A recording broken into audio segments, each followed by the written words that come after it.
आजची गोष्ट आहे जीवनाचे सार। एक विलासी बादशहा होता। तो सर्व प्रकारची व्यसने करीत असे आणि आपल्याबरोबरच तो प्रधानालाही म्हणायचा, मनुष्य जन्म पुन्हा पुन्हा मिळत नाही। त्यामुळे आता जो जन्म मिळाला आहे त्याचा उपयोग करा आणि सर्व प्रकारचे उपभोग करून घ्या। प्रधान हा सन्मार्गी माणूस होता। त्याला बादशहाच्या उपभोगी, चैनी आणि विलासी वृत्तीचे दुःख व्हायचे, पण वारंवार समजावूनही बादशहाचे वागणे काही बदलत नव्हते। बादशहा आपल्या मौजमजेच्या इतका आहारी गेला होता की त्याला आपल्या प्रजेची आठवण नसायची। प्रजेमध्ये बादशहाबाबत असंतोष होता, मात्र बादशहा फारच कठोर व निर्दयी असल्याने कोणीही काही करू शकत नव्हते।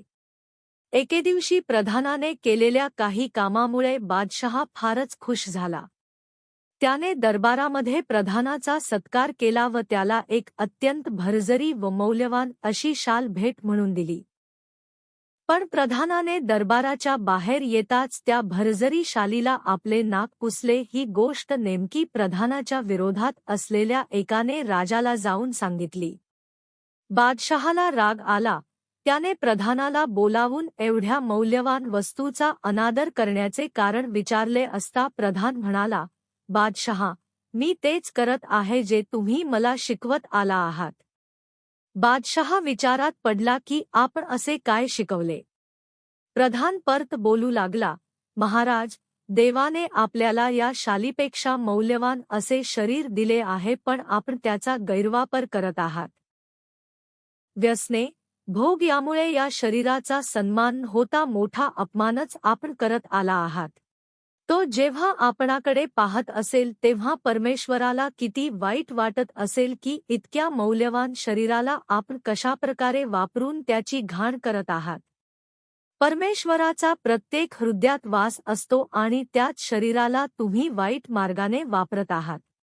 प्रधानाचे हे बोलणे ऐकताच राजाचे डोळे खाडकन उघडले। त्याने प्रधानाची क्षमा मागितली व पुन्हा कधीही त्याने गैरवर्तन केले नाही। तात्पर्य, ईश्वराने दिलेल्या शरीरसंपदेचा योग्य मार्गाने वापर केला पाहिजे।